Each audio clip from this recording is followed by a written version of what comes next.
Buddy. So today I'm gonna do a little different video because I just I just tear up the yard, which is on the front at the side, my front yard at the side. I just tear it out and finally plant my roses that was in a pot over here before, and I planted in the ground. So I just want to take this opportunity to talk through how I kind of design my garden bed based on my experience growing garden and annuals in the southeast region in Mobile, Alabama. So to and how I actually match my color, if you are thinking about it like color wise, how do you group them together? So so first of all, I want to talk about how I prepare the bed. So when I first got my landscaper to come here and pull out all the grass for me, I also ordered a lot of bags of compost. And what I do is because the soil here is not really that ideal for roses. So what I do is I order a bunch of compost, the cheapest I can get, not honestly. And then I have them, after they tear out the grasses, I have them to tilt the compost into the soil. So I basically just mix the compost into the native soil. So they did that, and then we just have that prep and plant everything into the bed after that. So I'm a collector, so I basically have all kind of color and roses in different kind of shape. So I don't really basically care much about how I put my colors together because I know they're all gonna be different.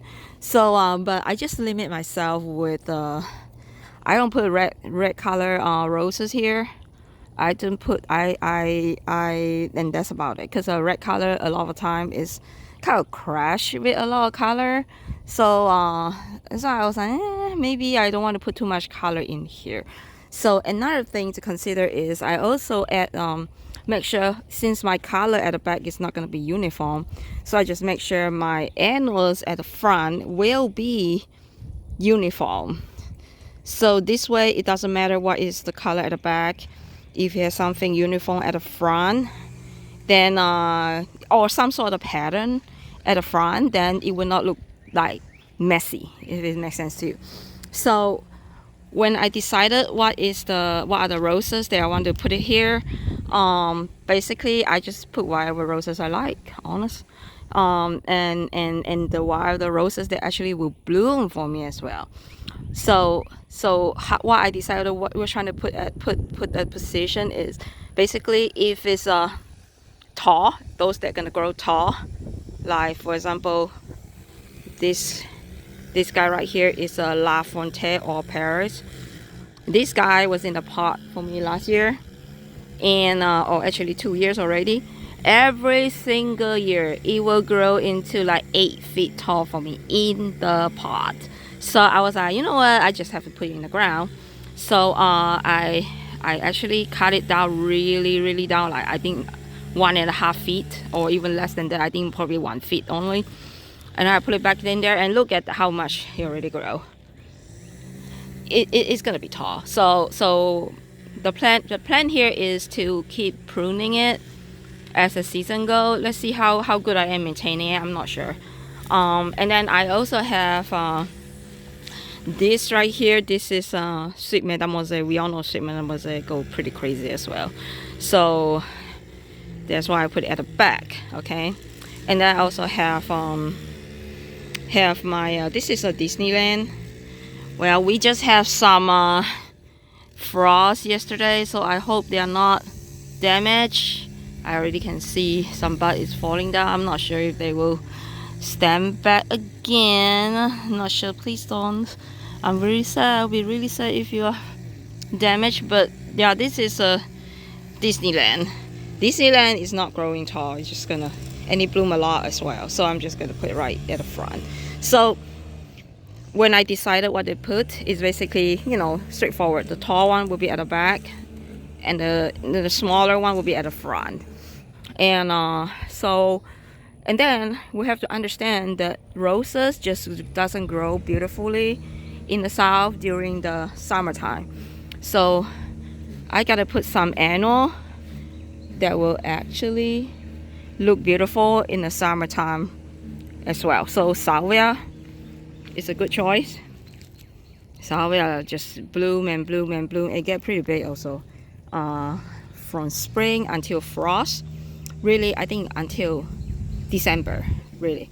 And then I have this is my this doesn't look good right now, okay, because I have some damage on it. But this is actually begonia. So begonia is also another one that actually can take the heat, can take the frost, because we just have frost yesterday until like I think 27 Fahrenheit. They all still look good. Same thing with my salvia, still look good. So I think they are fine. They are beautiful and they bloom all the time. I have a lot of annual actually die on me on summertime. So I experiment begonia last year, it doesn't. So that's why I put it there. And also I have the Dusty Miller, because I think we need some white color leaf, kind of like grayish color leaf to be contrast among the green and the blue and the yellow. I think it looks really good. But you have to keep in mind the Dusty Miller just doesn't look so nice during the summertime. That's why I don't put it at the front, I put it at the back. Okay, so in the summertime I'm gonna cut them down, which is when they look really bad, and then you will not really notice it. And I want to talk about the evergreen. I put it here. So evergreen is basically for the winter time, because I want something alive at this bed during the winter time. So you can see I have, this is a very beautiful juniper I just discovered this year winter. It's been through a lot of frost, no color change at all, no damage at all. And this is a juniper Pacific sunrise or sunset, I don't remember. I'll put the name there on the screen. It's just gorgeous. Look at the color of this thing. It's just so pop among the bed, and it will remain like on the ground. It's kind of like a ground cover kind of thing. So I kind of really like it. I think it gives so much like pop in the landscape. And I also have this also a very pop evergreen. This is my this is called Evergold Arborvitae, and you can see the color of the foliage. It has the orange tip. And this one, I think this one grow to 8 feet or something like that. It's not something very tall. So I think it will looks good. And I need something that will give the vertical interest as well, not just at the bottom.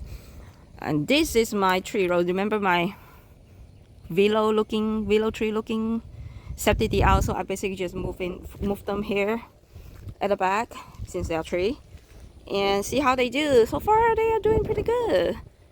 What do you think? I think it looks pretty good. And I have my Japanese maple here. I don't know if they'll burn. If they burn, I'll move it back somewhere else later in the winter time. So there you go. This is what I have right here. Just let me show you another side of it. So another side, I also have another. This is my Abraham Darby that my friend gave me. This is the one that I have in my pot last year. Just look at how much is already covered in bud, and hopefully again, I think I had some bud. I got frostbite last night. Look at that. Well, hopefully they will recover. I'm not so sure. Well, oh well, that's life. What can we do? And I also have Gaura. Now Gaura is also another fantastic. I will call them perennial, because they actually come back every year over here. So this is look at how beautiful is the foliage. It's very reddish, so it gives more dimension. It also grow tall. So when it bloom a lot, and the flower just like a butterfly when the wind blow on it. So I put those there, and my charming piano. Oh, look at the gorgeous paladin roses this year, just so beautiful, so healthy this year. I'm just so impressed. So I have that here, and this is another nice dwarf arborvitae I want to recommend to you all. This is called Fluffy. Fluffy can take heat, can take frost, no damage whatsoever at all, and no maintenance. I do nothing with them, and they are just awesome. And they only get into 3 feet high. That's why I put it right here, because I have a huge the huge sago palm here. I just don't think I can ever get rid of them. They are just so bad. Yeah, I cannot put something 8 feet over here like that. There's a I think yeah, like that Evergo arborvitae. I mean, I don't want, it's not look good. This one only grow into 3 feet tall, so that's perfect right there. So there you go. Let me know what you think of my garden bed.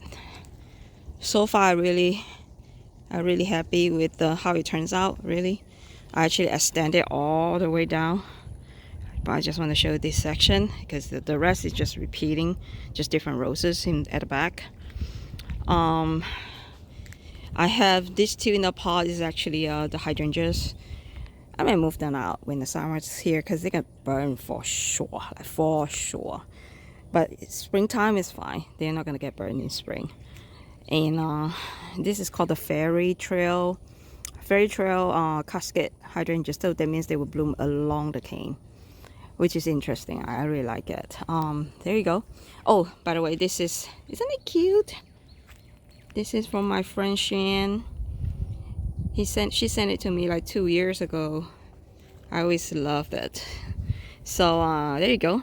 Hopefully you guys can tell me what you think, and I will do some update on this bed from season to season, just to show you all how it looks like and what's working and what is not working, so that we all can learn together. Yeah. So when it is in bloom, I will do another video again. So there you go. Hope you all like it, and let me know what y'all think. Talk to you then. Bye.